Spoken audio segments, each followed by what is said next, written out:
Navigating the Internet and the World Wide Web. Well, the World Wide Web, or WWW, is not the same as the Internet, but it is a common misconception. The WWW is a collection of documents, images, and resources that are stored on the Internet. It's important to know that the WWW is not a network, but rather an application running on the Internet. Applications that run on the Internet instead of a single computer are called distributed applications. Some other examples include email, file transfers, instant messaging, and voice and/or video calling.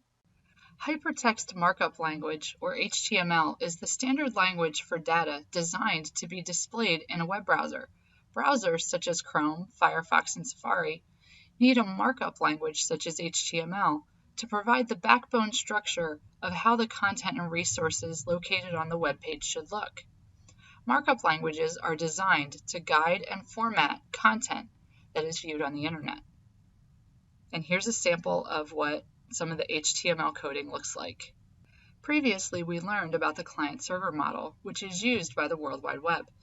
As a reminder, the resources on the World Wide Web can be accessed by browsers such as Chrome, Microsoft Edge, Safari, Firefox, etc. Web browsers are client software programs that allow users to access World Wide Web resources. The resources on the World Wide Web are hosted by web servers that respond to Hypertext Transfer Protocol, or HTTP, requests made by clients.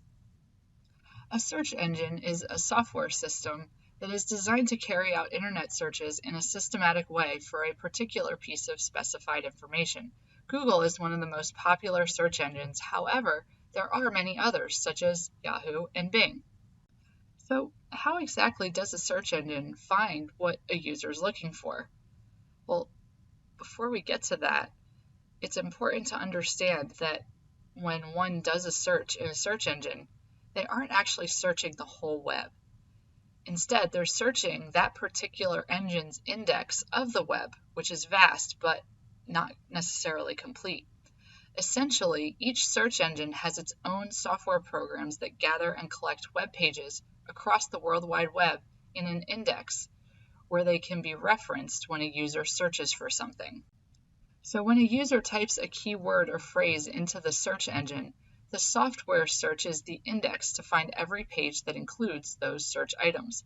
However, there could be hundreds of thousands of possible results. Well, how does the search engine decide which few documents a user really wants? Take a moment to pause this video and think about it, and when you're done, unpause it. So a search engine decides which documents to show to the user making the search by asking questions, a lot of them. Here are just a handful, but a search engine software will ask hundreds of these types of questions.